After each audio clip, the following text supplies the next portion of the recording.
सम्मानित साथियों, नमो बुद्धाय, जय भीम। हमेशा की भांति एक बार पुनः हम लेकर आ गए हैं डॉक्टर अंबेडकर संदेश। आज का डॉक्टर अंबेडकर संदेश बेहद खास होने वाला है, क्योंकि आज के डॉक्टर अंबेडकर संदेश में बाबा साहब का ये स्पीच जो बाबा साहब ने दिया था 2 जून 1936 को, विषय हम आपको बता दें, बहुत ही क्रांतिकारी विषय है। धर्म परिवर्तन से अस्पृश्यों को समानता का अधिकार प्राप्त होगा, ऐसा बाबा साहब कहते हैं। किस तरह से धर्म परिवर्तन से अस्पृश्यों को समानता का अधिकार प्राप्त होगा, ये निश्चित रूप से हम सभी के मन में ये प्रश्न उठ रहा होगा। तो आज अगर आप चाहते हैं इस प्रश्न का सटीक जवाब बाबा साहब के ही शब्दों में, तो आज का डॉक्टर अंबेडकर संदेश अंत तक बात करना होगा। सम्मानित साथियों, हमेशा की तरह स्थान Buddha Bodhisattva Ambedkar international centre, BBAIC Sarnath, Varanasi, राज्य उत्तर प्रदेश, देश भारत के सौजन्य से बाबा साहब डॉक्टर अंबेडकर संपूर्ण वाङ्मय खंड 38 प्रथम भाग लेकर हम उपस्थित हुए हैं, जो कि पेज नंबर 518 से 522 तक है। अखिल मुंबई इलाका मातंग परिषद का अधिवेशन दादर नायगांव में मुंबई इलाका महार परिषद के भव्य मंडप में मंगलवार दिनांक 2 जून 1936 की रात 9 बजे हुआ था। डॉक्टर बाबा साहब अम्बेडकर द्वारा येवला में धर्मांतरण की जो घोषणा की गई थी, उसे समर्थन देने के लिए मातंग बंधुओं की यह परिषद मुंबई इलाके की ओर से आयोजित की गई थी।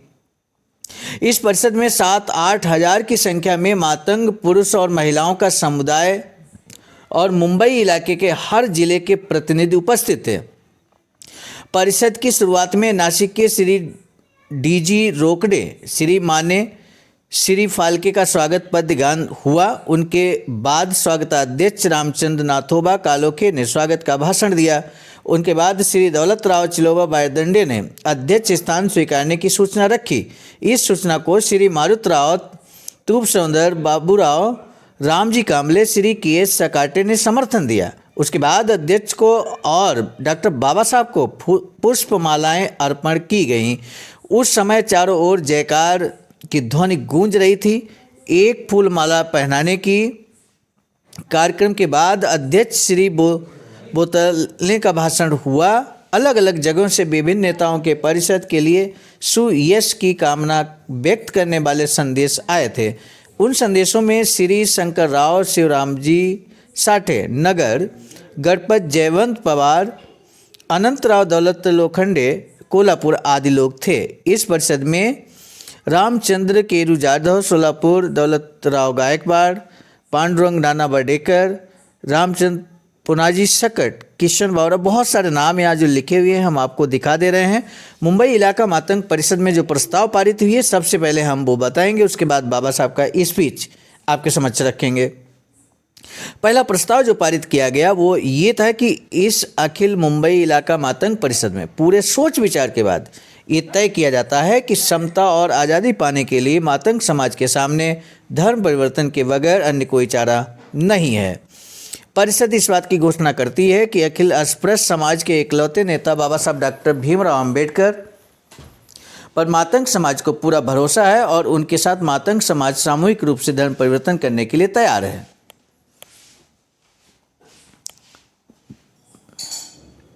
प्रस्ताव नंबर दूसरा, यहाँ पर आपको हम बता दें, प्रस्ताव नंबर 2 क्या है।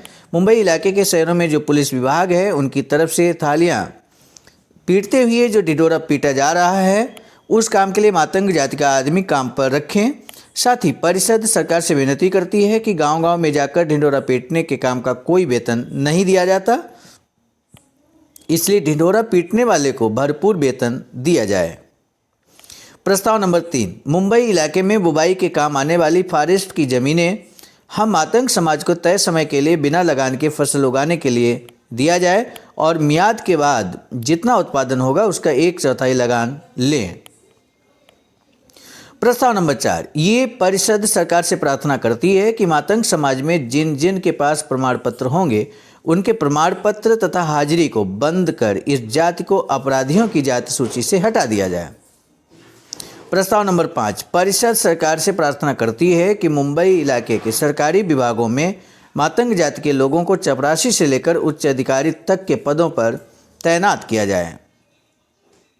प्रस्ताव नंबर 6, इस परिषद द्वारा मातंग समाज के रूढ़ प्रिय भाइयों बहनों को चेतावनी दी जाती है कि ग्रहण अमावस्या के समय भिक्षा मांगने तथा ऐसी अन्य कई पुरानी अनिष्ट रूढ़ियों को तुरंत बंद कर दिया जाए।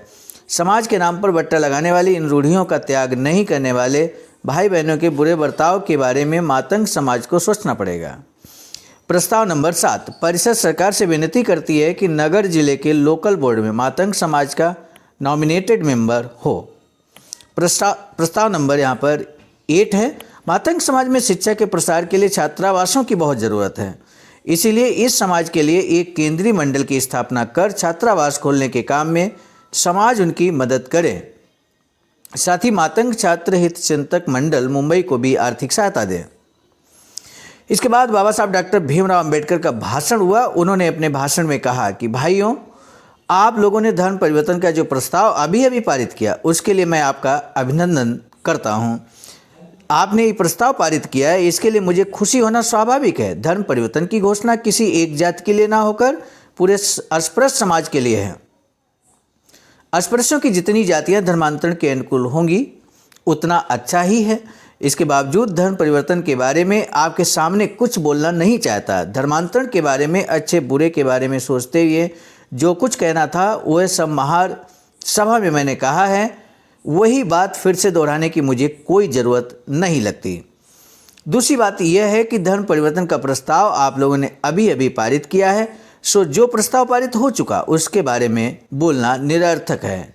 सच कहें तो धर्मांतरण के बारे में आपकी सभा में बोलने की मेरी बिल्कुल इच्छा नहीं थी।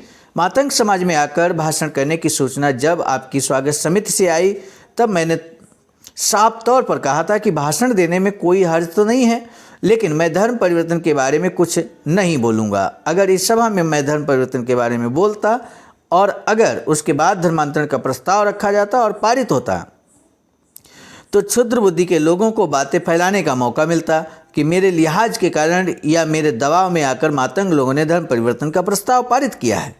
ऐसा होता तो आपके किए धर्म परिवर्तन के प्रस्ताव को उतना महत्व नहीं दिया जाता जितना कि दिया जाना जरूरी है। आपकी परिषद का महत्व तो बिना वजह कम आंका जाता। धर्म परिवर्तन कभी भी जबरदस्ती या अनिवार्य ढंग से लागू नहीं किया जा सकता। इस बारे में किसी पर जबरदस्ती करना संभव नहीं है और लिहाज का वास्ता दिलाना ठीक नहीं है।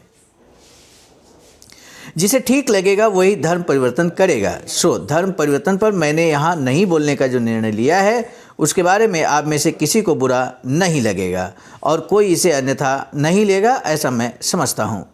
महार मांग समाज में एका कैसे होगा, केवल इसी एक विषय पर आज इस सभा में बोलना चाहता हूँ। गांव-गांव में मैंने देखा है कि महार मांग समाज के बीच आपसी दुश्मनी है, उनके बीच कोई मित्रता नहीं है। इस बात पर पर्दा डालते रहने का कोई फायदा नहीं।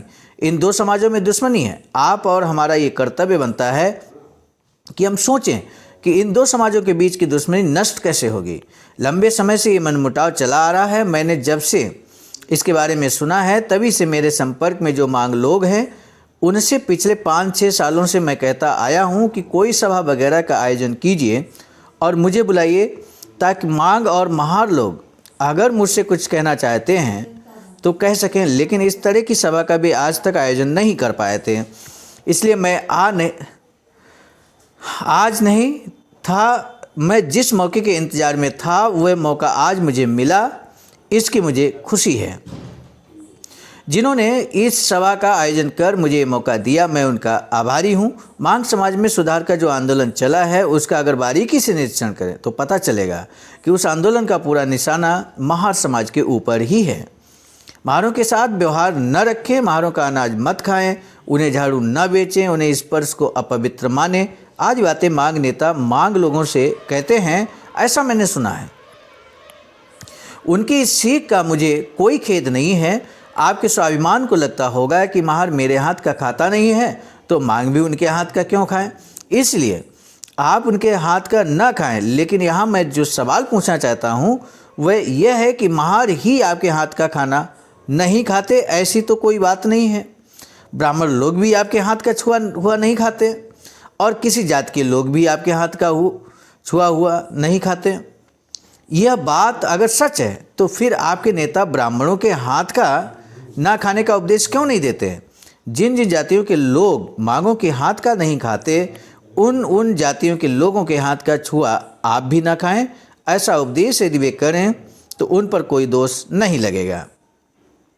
उल्टे मैं उनका उपदेश पूरी तरह मानूंगा, क्योंकि स्वाभिमान सबका होता है, होना भी चाहिए, लेकिन ब्राह्मणों के हाथ का ना खाएं, मराठों के हाथ का ना खाएं, इस तरह का उपदेश किसी मांग नेता ने किया हो मेरे सुनने में तो ऐसा नहीं आया है। उल्टे महारों के हाथ का न खाएं, बस इतना ही उन्हें बताया जाता है। मांग नेता इस बात से इनकार नहीं कर सकते कि यह सिख द्वेष मूलक है। मैं खुद ऊंच नीच आदि किसी तरह का भेदभाव नहीं मानता, और महार जाति ने भी ऊंच नीच भेदभाव मानना छोड़ दिया है। चमार लोग खुद को ऊंचा मानते हैं और कहते हैं कि हम महारों मांगों के हाथ का नहीं खाते। आप भी उनकी तरह कहने लगे हैं कि महारों के हाथ का छुआ हम नहीं खाएंगे। सच कहे तो कोई जाति किसी अन्य जाति से उच्च है, इस बात का कोई आधार या सबूत नहीं है। किसी जाति के श्रेष्ठत्व का कोई ताम्रपत्र नहीं उपलब्ध है। कौन किसके हाथ का छुआ खाता है या नहीं खाता है, इसी एक बात के आधार पर हिंदू समाज में जातियों का श्रेष्ठत्व आधारित होता है। फला जाति किसी दूसरी से श्रेष्ठ सिर्फ इसलिए मानी जाती है क्योंकि वह फला जाति के लोगों के हाथ का छुआ नहीं खाती। इसलिए लोगों के लिए इतना ही कारण काफ़ी होता है। इसीलिए कई जातियां खुद को अन्य जातियों से श्रेष्ठ बताने के लिए अन्य जातियों के साथ अन्न जल व्यवहार त्याग देते हैं। आपको भी लगता होगा कि इसी मार्ग का अवलंब किया हुआ है।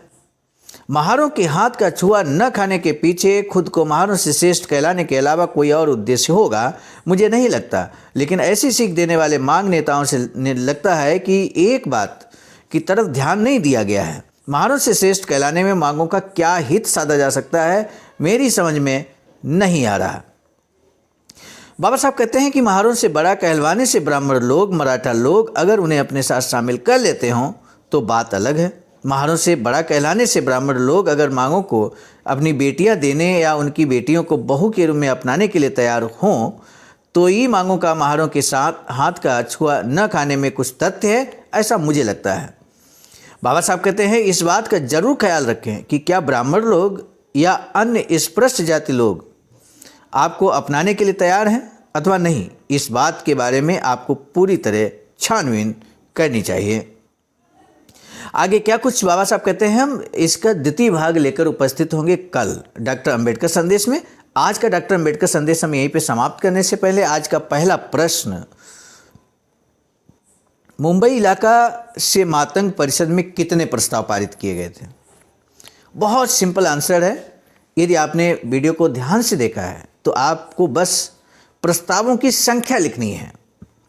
दूसरा प्रश्न है, डॉक्टर बाबा साहब अम्बेडकर ने महार मांग और चमार समाज बहुजन समाज में एका कैसे स्थापित होगा, क्या मार्गदर्शन किया और क्या वर्तमान में बहुजन समाज यूनाइटेड है?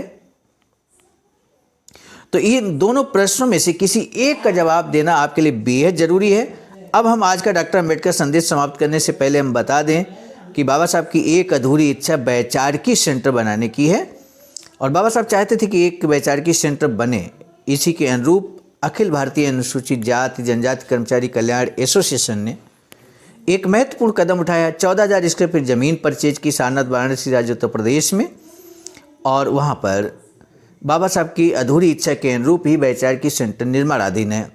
यदि आप भी अपना मूल्य योगदान करना चाहते हैं तो आपका भी हार्दिक स्वागत है। दिए गए अकाउंट नंबर IFSC कोड पर आप भी अपना मूल्य योगदान कर सकते हैं। पुनः मिलेंगे नए डॉक्टर अंबेडकर संदेश में। आज का डॉक्टर अंबेडकर संदेश यदि आपको अच्छा लगा है तो इसे जन जन तक पहुंचाने के लिए शेयर जरूर कीजिएगा।